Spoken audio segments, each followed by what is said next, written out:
Hello guys, welcome back to our YouTube channel. Gauri Mingade YouTube चॅनलवर तुमचं सर्वांचं खूप खूप स्वागत करते. आणि कशा आहात तुम्ही? आय होप मस्त असाल, मजेत असाल अशी अपेक्षा करते. खरं सांगू का, आजचा मी तुमच्यासोबत बोलले नाही, तुमच्यासोबत काही शेअर केलं नाही, तर मला असं वाटतं की माझा दिवस फार कंटाळवाण, खूप आळसवान, खूप बोरिंग गेला आहे आणि काहीतरी मिसिंग वाटतं. आता मला इतकी सवय लागली की काय विचारूच नका. मी आज फक्त शूट सकाळचं केलं नाही, आळस केला. आळस करण्यामागचं कारण पण असंच की पाणी नसल्यामुळे एक कामं तशीच पेंडिंग राहिली, त्यामुळे खूपच आळस झाला. आणि त्यानंतर म्हटलं आज शूट नाही झालं, तरी पण मला त्या दिवसभरात आहे ना, दुपारनंतर इतकं असं वाटत होतं की बापरे काहीतरी माझ्याकडून मिसिंग आहे, काहीतरी राहिलं आहे. न राहून मी संध्याकाळचं शूट घेतलंच आणि म्हटलं चला, नाही, माझ्या फॅमिलीसोबत मला शेअरच करायचे आणि माझी फॅमिली कंटिन्यू मला बघायला रेडीच असते. हो की नाही, मला कमेंटमध्ये नक्कीच सांगा. आणि कोण कोण उत्सुकतेने माझ्या ब्लॉगची वाट बघत असतं ते कमेंटमधून सांगा. आणि बरेच जण असे आहेत की जे बघत असतात, आय नो. आणि त्या सगळ्यांना खूप खूप थँक्यू. तर म्हटलं चला आज शूट करायचं नाही असं नाही, तर पटकन असं इव्हिनिंगचा टायमिंग होता. पिल्लाला ट्युशनवरून घेऊनच आले होते आणि मस्त असं स्वयंपाक करायचा बेत झाला. आणि स्वयंपाकामध्ये मस्त आज मी चिकन आणलं होतं. सध्या आमचा नॉनव्हेजवरती खूपच वेळ चालू आहे. काय आम्ही दोघं तिघंच असतो, त्यामुळे नो टेन्शन. आणि इतर वेळेस म्हणजे गुरुवार म्हणा, शनिवार म्हणा, सोमवार म्हणा, या दिवशी नाही खात, पण इतर वेळेस शुक्रवार, बुधवार, रविवार या दिवशी आमचं चिकन, मटण वगैरे असं ठरलेलं असतं. फिश जास्त आम्ही काही खात नाही, कारण की यांना आवडत नाही. मला आवडतात फिश, मी मम्मीकडे गेल्यावर फिश फार खाते, पण इकडे नाही खात कारण की यांना नाही आवडत. मग एकटीसाठी काय करायचं हा मोठा प्रश्न पडतो. आणि कधीतरी क्वचित करते, पण यांना बळजबरी खायला देते, नाही खाच म्हणून. इकडे आता मस्त माझं चिकनची भाजी रेडी झालेलीच आहे. स्वयंपाक बाकीचा रेडीच आहे, चपाती भाजी वगैरे. आणि तुम्हाला सांगू का, व्हेजपेक्षा माझा नॉनव्हेज स्वयंपाक पटकन होतो. तुमचंही तसंच होतं का? कमेंटमध्ये नक्कीच सांगा गृहिणींनो. आणि मला असंच वाटतं की नॉनव्हेजपेक्षा नॉनव्हेज स्वयंपाक हा खरंच पटकन होतो आणि अगदी हॅडक नाही राहत डोक्याला की यार काय करायचं, मसाला केला, फ्राय केला की झालं, असं काहीतरी स्वयंपाक होतं. हो की नाही? तुमचं पण तसंच असेल मला असं वाटते. तर इकडे माझा स्वयंपाक चाललाच आहे, इकडे पिल्लाच्या उड्या चालू आहेत. नको म्हटलं तरी उड्या चालूच असतात की कुठूनही चढतो, काहीही करतो. की मला पण पाणीपुरी खायची होती, तुम्हाला सांगितलं का नाही, तुम्हाला विसरले. तर आज त्यांनी आवर्जून मला फोन केला की तू ये, मी इकडे चालले, तिथून आले की कॉल करते, मग आपण दोघी पाणीपुरी खायला जाऊयात म्हणून. तर ते म्हटलं की मी म्हटलं की ठीक आहे म्हणून. आता मी सारखं इकडे काय बघते, याला सांगितलं 2 मिनटं टी व्ही बंद ठेव जरा, तर अजिबात ऐकत नाहीत. तर असं असतं. तर त्यांच्यासोबत पाणीपुरी खायला गेले, पण माझ्या आधी त्याच पोचल्या. त्यांना म्हटलं मी तुमच्या आधी पोचते, पण त्याच पोचल्या. आणि मस्त मग त्यांनी पाणीपुरी मला खाऊ घातली. आणि खूप दिवसानंतर सासूबाईंसोबत पाणीपुरी खाण्याची मजा पण वेगळीच. आणि त्यांच्यासोबत आले घरी आल्यानंतर पोट तर जाम झालं. 8 वाजता मी घरी आले. आता स्वयंपाक काय बनवायचं खूप मोठं लोड आहे, त्यामुळं स्वयंपाक काय बनवायचं ह्याच्यात आम्ही हे विचार करत 8:30 झाले स्वयंपाक करायला. आणि तुम्हाला माहिती आहे की मोबाईलमध्ये स्क्रोल करत गेलं ना, अक्षरशः कधी वेळ संपतो तेच कळत नाही. तसंच माझ्या बाबतीत आज झालं की मोबाईल स्क्रोल करत गेले आणि अक्षरशः कधी टाईम संपला ना तेच मला कळलं नाही. त्यामुळे आता पटकन मोबाईल ठेवून दिला आणि सगळा काही स्वयंपाक केला. आणि त्यामध्ये काय झालं, पिल्लू माझं दूध बिस्किट खाल्लं आणि दुपारी झोपलंच नाही. जे रोज झोपतं ना छोटंवालं पिल्लू, ते आज झोपलंच नाही. आणि नेमकं आता त्याला झोप आली, कारण सकाळी उठल्यानंतर त्याला मी खूप वेळा सांगितलं आहे की झोपत जा म्हणून. तर गाईच, खूप दिवसातून म्हटलं होतं की तुमच्यासोबत थोडंसं बोलूयात, तर मी आज तुमच्याशी थोडंफार बोलणार आहे. असंच तुमच्याशी शेअर करावं असं वाटलं काही गोष्टी, तर त्याचबद्दल आपण आता बोलूयात. तर मला म्हणतोय मम्मा मला टी व्ही बघायची, आवर पटकन. आणि मग पिल्लूने आज झोपलाच नाही दुपारी, सो त्याला मी आता उठ बोलली तर तो झोपून गेला. इतका गाढ झोपला की तो आता उठूच शकत नाही. आणि पिल्लू तर झोपला. आता आम्ही जेवण करू, स्वयंपाक अगदी गडबडीत आवरला आहे, कारण आज वेनसडे म्हटलं नॉनव्हेजच बनवले आणि मस्त असं चिकनचा बेत बनवला आहे आणि चपाती भाजी भात वगैरे असं. तर चलो बघा, चिकन म्हटल्यावर किती खुशी. हो, उद्या गुरुवार आहे. हो, गुरुवार आहे उद्या आणि याचा उपवास आहे उद्या. आणि आम्ही असे गुरुवारचं खातच नाही, त्यामुळे नो प्रॉब्लेम. त्यामुळे थोडंसंच असं चटपटीत बनवलं आहे. आणि तर कसे आहात तुम्ही सगळे? आणि आय होप तुम्ही मस्त असाल, मजेत असाल आणि असेच हॅप्पी राहा. आणि तुम्हाला मी मागे म्हटलं ना की तो चप्पलचा ब्लॉग केला ना, त्याचे मला भरपूर जणांचे म्हणजे कोणी बघताय ब्लॉग बघते, माझ्यापर्यंत नाही झाले तरी बाकीच्यांपर्यंत शेअर होतं आहे ना ते. तर खूप भारी वाटलं ऐकून की माझे ब्लॉग खूप ठिकाणी खूप लांबपर्यंत पोचतात आहे. तर असंच प्रेम तुमचं राहू द्यात. आमच्या घरी भाग आला बघा. तर असंच प्रेम राहू द्यात.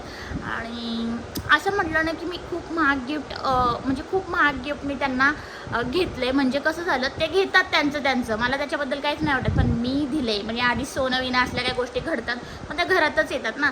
चप्पल कशी आपण एवढी कॉस्टली घेत नाही, ते घेतात 3,000चं 4,000चं आवडेल तसं घेतात. पण माझ्या बाबतीत तसं नाही होत. मी कंजूस म्हटला मला तरी चालेल. प्रत्येक गोष्टीचा विचार करत असते. आणि फायनली त्यांनी सहज बोलून गेलं मला की मला चप्पल घ्यायची आहे गौरी, की मी खूप दिवस झालं सर्चिंगमध्ये. म्हणजे त्यांच्याकडे पैसे नव्हते असं नाही, पैसे आहेत त्यांच्याकडे, पण ते नाही एक मन खाते एवढी 10,000ची चप्पल कशी काय घ्यायची वगैरे अशा गोष्टी घडल्या.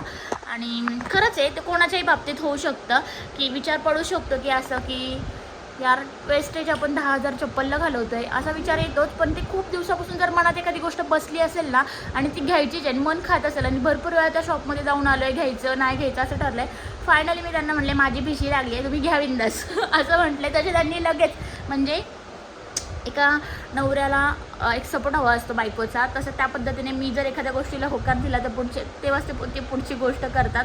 मग मी जर म्हणजे सगळं काही संवाद दोघांचा होऊन त्या गोष्टीला आपण हे करतो की नाही का करेक्ट आहे की रॉंग आहे अशा गोष्टी घडतात. त्यानंतरच संवाद महत्त्वाचा आहे. मेन गोष्ट आपल्यामधला आणि जे कन्व्हर्सेशन होतं ना त्यातूनच सगळ्या काही गोष्टी सॉल्व्ह होतात. आणि मेन गोष्ट नवरा बायकोंमध्ये जास्तीत जास्त संवाद झाला पाहिजे आणि कन्व्हर्सेशन झालं पाहिजे. म्हणजे जेवढं तुम्ही बोलाल म्हणजे सगळ्या गोष्टी त्यावर गैरसमज म्हणा किंवा भरपूर मनातल्या गोष्टी शेअर होत जातात आणि भरपूर आपण जवळ एकत्र येतो. अशा गोष्टी खूप घडतात आणि आम्ही दोघांच्या अशाच आहेत. सोनो नजर आणि नजर लागण्यापेक्षा जे आहे ते रिअल फॅक्ट मी तुमच्यासोबत शेअर करते. रागीट तर भरपूर आहेत, रागीट असं नाही, मी पण डबलली रागीट आहे. पण म्हणतात ना एखाद्या वेळेस समोरच्यानी वाद घातला तर आपण समजून घ्यावं, तसं आम्ही म्हणजे तसं होतं आमच्यात ॲटोमॅटिक. करतो हा म्हणण्याचा प्रश्न नाही, होतो आणि ते करणं गरजेचं आहे. सो माझ्या इंस्टाग्रामला भरपूर रील मी आता सध्या त्याच संदर्भात टाकलेल्या आहेत आणि भरपूर जणांना ते आवडतात आहेत. मी माझ्या मनाचे काही थॉट टाकते, काही मनाचे विचार टाकते, त्यात मनाचे एक वाक्य टाकते आणि भरपूर म्हणजे त्यावर रील आपण करतो ना, पण 1 मिनिटाची रील असते पण त्यामागे भरपूर म्हणजे आता मी जरी हे करत असेल ना की एखाद्याला वाटत असेल की काय हे फक्त हेच टाकते, पण त्याच्या मागचे कष्ट आहे ना जे करतं ना त्यालाच माहिती असतं की काय असतं. उठून आता मी तुमच्यासोबत भरपूर जर्नी माझी शेअर करणार आहे पुढे जसं जसं मला वाटेल ना की बाबा ह्याच्यात मला काहीतरी फायदा होते, मला काहीतरी अनुभव होते आणि काहीतरी माझ्याकडून तुम्हाला काहीतरी शिकायला भेटतं आहे. तर मी जे शिकली आहे ना हे तुमच्यापर्यंत शेअर करणार नक्की, पण त्याचा आधी मला बेनिफिट भेटू देत आणि नक्कीच मी तुमच्यासोबत ते शेअर करेल बेनिफिट भेटल्यानंतर. सो चला आता मी जेवण करून घेते. पिल्लूला पण भूक लागली असेल आणि झोप आली असेल. तुम्हाला त्याचा लुक दाखवते आता कसा करतो आहे बघा, कारण मी टीव्हीचा आवाज म्यूट केला आहे. कसं दाखव एकदा उठून एकदा दाखव ना गाईज. आणि तुम्ही ना फक्त हर्षूला प्रेम नका करत जाऊ, माझा दक्षू पण ब्लॉगमध्ये असतो, कारण की खूप वेळा मी बघितलं ना म्हणजे खूप ठिकाणी तर खूप सारे फॅन हर्षूचे झालेले आहेत. कारण मला मान्य आहे की तो खूप बोलतो वगैरे, दक्षू एवढा बोलत नाही. तर दक्षूला प्रश्नचिन्ह पडला आहे की मी पण बोलतो, मी पण गाईजशी बोलतो, मी पण सगळं काही करतो, मग मला कसं कोण विचारत नाही. आणि त्याला त्या दिवशी एक प्रश्न पडला. मी मागेच म्हणले मी एका शॉपमध्ये गेले गिफ्ट शॉपीमध्ये, तिथे काय होते सबस्क्रायबर, तर त्यांनी हर्षूला ओळखलं. तर मी म्हटले हर्षूला का असं बघतात, तर ते आमचे यूट्यूबचे ब्लॉग बघत होते, ते आम्हाला माहीत नाही. आणि ते बघायला लागले नंतर त्यांना म्हणजे समोरचा माणूस आमचे ब्लॉग बघतात बरेच जण, पण त्यांना कसं म्हणजे कसं करू एक्सप्रेस किंवा कसं यांच्याशी बोलतील का असं वाटतं. तर खूप वेळानंतर ते म्हटले आम्ही तुमचे व्हिडिओज बघतो आणि हा खूप बोलतो. तर त्यानुसार दक्षिणी मला काय केलं, मम्मा सगळेजण हर्षूलाच बोलतात गं, मला कोणी काय बोलतच नाही, मी नाही का तुझा मुलगा असं क्वेश्चन केलं त्याने मला. ही माझ्याच मनाला कुठेतरी लागलं की असं नाही म्हटलं बिट्टू, तो थोडंसं जास्त ॲक्टिव्ह राहतो ना ब्लॉगमध्ये त्यामुळे, आणि हा पण राहतो ॲक्टिव्ह असं नाही आहे, पण जेव्हा ब्लॉगमध्ये असतो तो जास्त मोस्टली टी व्हीमध्ये असतो, कारण त्याला थोडाच वेळ टी व्हीसाठी भेटतो. आणि बरेच जण ब्लॉग बघतात पण समोर माझ्याशी बोलताना त्यांना असा विचार पडतो की बोलू की नको हिच्याशी, की कसं वाटेल ते वगैरे. मी असंच पार्किंगमधनंच आले होते 1-2 आठवड्यापूर्वी.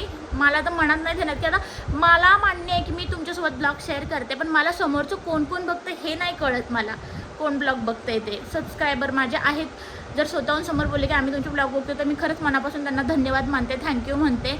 आणि खरंच मला फुल भारी वाटतं की यार तुम्ही माझे ब्लॉग बघता. तसंच मी पार्किंगमधनं चालले होते, आता ते मे बी ओळखत असतील मला आणि ब्लॉग बघतात ते. आणि त्यांना ॲक्च्युली ते 2 व्हीलरवरती आले होते आणि 2 व्हीलरवरती आल्यानंतर ते पार्किंगमध्ये उभे होते आमच्या, आणि तर मी त्यांना म्हटलं की तुम्हाला कोण पाहिजे, म्हणजे मला असं वाटलं की ते चुकलेत वगैरे आणि त्यांना ना ॲड्रेस माहिती नाही. तर ते म्हटले नाही मला माहिती आहे ॲड्रेस वगैरे, मी इथे चालू आहे यांच्याकडे. तर मी ठीक आहे समजून घेतलं आणि मी गाडी काढली आणि निघाले. पूर्ण गाडी काढून पुढे आल्यानंतर म्हणतात तुमचे व्हिडिओ आम्ही बघतो.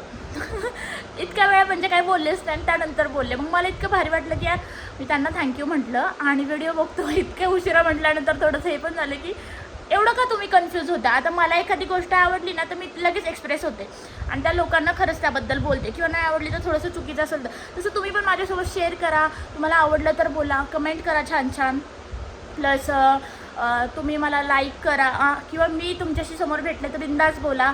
आणि मला माहीत नसणार आहे की तुम्ही माझे ब्लॉग बघता. मध्ये पण माझ्या मी जिथे राहते तिथे चौकामध्ये 2-3 मुली भेटल्या. खरंच त्यांना पण विचारा मी किती छान बोलले, आणि त्यांना वाटलं नव्हतं की मी बोलेल. त्यांनी मला खूप दुरून बघितलं होतं गाडीवर, मी त्यांना बघितलं नाही. त्यांनी लांबून मला हात केला तर मी समजून गेले की हे मला ओळखतात. मग मी तिथे जाऊन गाडी थांबवली आणि अक्षरशः खूप छान बोलल्या त्या माझ्याशी आणि मला पण भारी वाटलं. सो मागच्या ब्लॉगमध्ये मी त्यांना दाखवलं होतं. आणि ज्यांना मला जे म्हणजे ब्लॉग बघतात आणि त्यांना ब्लॉगमध्ये येण्याची इच्छा असते ना, मी त्यांना नक्कीच घेत असते. पण काहींना आवडत नाही व्हिडिओमध्ये यायला, सो मी त्यांना फोर्स करत नाही. एखाद्याला आवडतं, कोणाच्या घरी चालतं, कोणाच्या घरी नाही चालत, अशा गोष्टी घडतात. सो असंच तुमचं सपोर्ट राहू दे, असंच तुमचं प्रेम राहू दे. खूप जण ब्लॉग बघतात मला माहिती आहे, पण त्यातल्या अर्ध्या लोकांनी सबस्क्राईब केलेलं नाही आहे अजून. सो तुमची इच्छा, मी फोर्स करणार नाही आहे. जसं जसं तुम्हाला आवडायला लागेल तसं तसं तुम्ही मला सबस्क्राईब करा, लाईक करा आणि खूप सारं माझ्या चॅनलला शेअर करा. चलो आजच्या पुरतं एवढंच. आपण खूप साऱ्या गप्पा, आणि गप्पा मारायला लागेल ना तर थांबणार बिलकुल नाही. जितका वेळ म्हणाल तितका मी गप्पा मारत बसायला तुमच्याशी रेडीच आहे. सो आता माझं पिल्लू कंटाळले मी तुमच्याशी बोलते म्हणून. So guys say bye and like share subscribe. Stand up.